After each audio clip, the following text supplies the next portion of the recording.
June 6, 1944, the largest amphibious invasion in human history crashes onto the beaches of Normandy. Tens of thousands of Allied soldiers fight their way inland, pushing through fire, sand, and chaos. Within days, victory seems within reach. The beaches are secure, and the enemy is retreating. But then the advance stops. Not because of German tanks, not because of bad weather, but because of plants.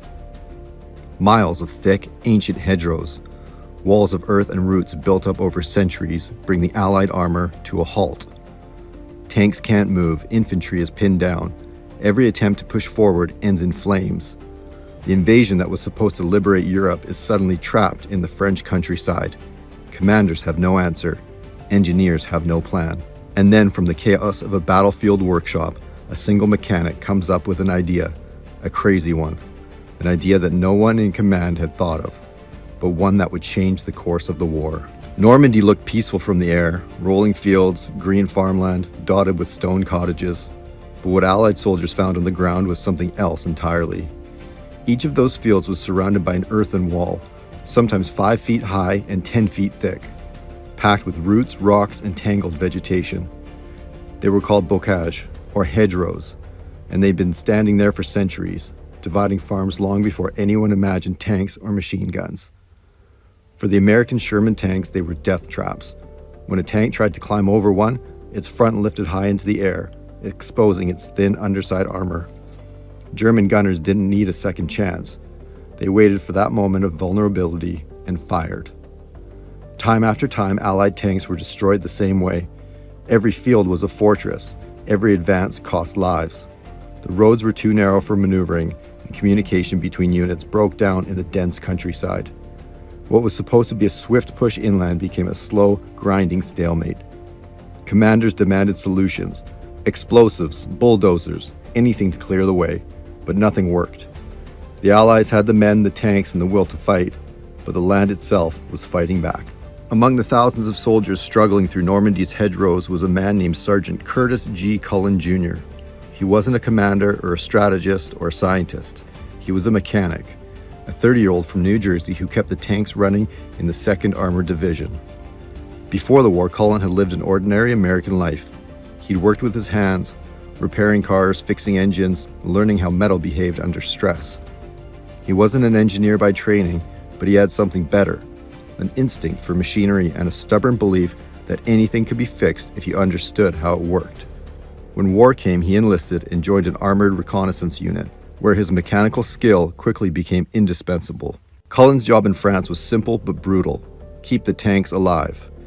Engines torn apart by shrapnel, treads twisted in mud, armor bent from impact. He worked with scraps, welding torches, and whatever parts he could salvage from wrecks. Every repair was a small act of survival. But as the days passed and the tanks kept getting trapped and destroyed, Culin began to see the same deadly pattern. It wasn't that the tanks were weak, it was how they met the terrain. Every time they tried to climb, they exposed themselves. The hedgerows weren't walls, they were traps. Cullin's mind started turning. What if the tanks didn't climb the hedgerows at all?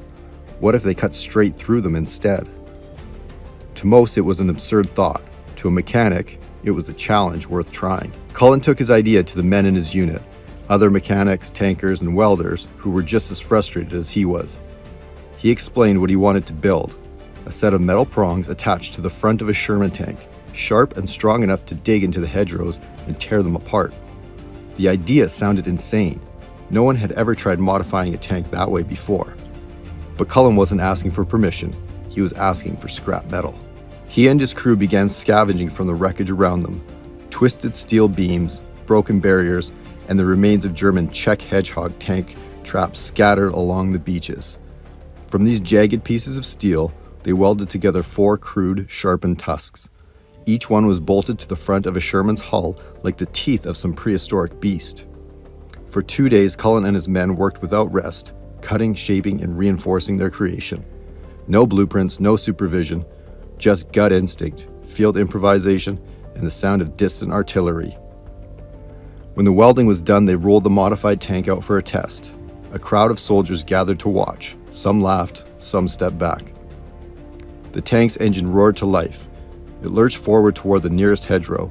and instead of climbing up and exposing its belly, it drove straight into the earthen wall. The sharpened steel teeth dug deep, slicing through roots and soil. The hedgerow cracked, then gave way, and the tank burst through, low, fast, and perfectly balanced. It had worked. In less than 48 hours, a mechanic with a torch had solved what the Allied High Command couldn't. Word of Culin's invention spread quickly through the 2nd Armored Division.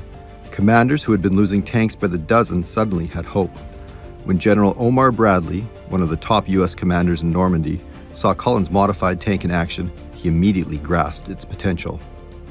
He ordered every available welder, mechanic, and engineer to copy the design. Within days, workshops across Normandy were filled with sparks and smoke as hundreds of Shermans were fitted with Culin's strange metal teeth. They called them Rhino tanks. Soon, whole armored columns were equipped with them, machines that could rip straight through the bocage without slowing down or exposing their weak undersides. The transformation was astonishing. Tanks that had once crawled from field to field now moved like predators, fast, silent, unstoppable. Infantry units followed in their wake, finally able to advance behind armor that wasn't getting picked off one by one. In July 1944, during Operation Cobra, the Allies finally broke out of the hedgerow country. For weeks they had been pinned down, losing men and momentum. But now, with the Rhino tank leading the way, they burst through the German lines and into open country. The advance that followed was fast, brutal, and relentless, pushing the Germans back across France and setting the stage for the liberation of Paris. The success of Operation Cobra turned the tide of the Normandy campaign, and Culin's improvised Rhino played a crucial part in that victory. It didn't just change how tanks moved, it changed how the Allies fought. Curtis Culin's idea spread faster than anyone could have imagined. Within weeks of his prototype's success, the US Army had turned it into a standard modification. Workshops across Normandy echoed with the hiss of welding torches as crews rushed to fit the new Rhino tusks to hundreds of Sherman tanks. By the end of that summer, more than 500 tanks carried his design, a crude improvised fix that fundamentally changed how the Allies fought in France. The hedgerows that had once trapped and destroyed armored columns were no longer a threat. Now tanks could cut straight through the bocage instead of climbing over it, keeping their crews alive and their momentum intact. Culin's invention saved untold numbers of soldiers who would have died in those narrow, exposed lanes. The impact didn't go unnoticed. General Omar Bradley personally commended Culin for his ingenuity and awarded him the Legion of Merit, one of the highest American military honors for exceptional service. From a handful of scrap metal and a single idea, Culin had created one of the most important battlefield innovations of the Normandy campaign. Just months later, his service nearly cost him his life. He was severely wounded, losing a leg to a landmine, but he survived, and when the war ended, he returned home to New Jersey, where he married Bernice Onright in 1945 and later worked for Schenley Industries in New York. Curtis Culin lived quietly after the war, far from the fame his invention might have earned him. He died in 1963 in Greenwich Village, remembered by few, but his creation lived on in every soldier who made it home because of his courage and ingenuity. War is often remembered for its generals, its battles, and its victories, but history is just as often shaped by the quiet thinkers, the improvisers, the people who see what others overlook. Curtis Culin wasn't a strategist or an inventor by trade. He was a soldier with dirty hands, a torch, and an idea, one that emerged not from theory, but necessity. In the chaos of Normandy, while armies struggled and thousands died, he looked at an impossible problem and built a way through it. It's easy to overlook moments like that. A few pieces of scrap steel welded in a French field don't look like history being made, but that's what it was. His Rhino design changed how tanks moved, saved lives, and helped the Allies reclaim momentum when it mattered most. Culin's story is a reminder that innovation doesn't always come from the top. Sometimes it comes from the middle of the mess, from someone who refuses to accept that a problem can't be solved. And that's why his name deserves to be remembered, because in a war defined by destruction, he built something. Culin's story isn't about fame or medals or the scale of war. It's about the power of a single idea, the kind that doesn't come from command tents or strategy meetings, but from the dirt and chaos of the battlefield itself. A mechanic, a welder, and a handful of steel scraps helped change the course of the war in Europe. That's the kind of history worth remembering, the moments where human ingenuity rises out of impossible circumstances.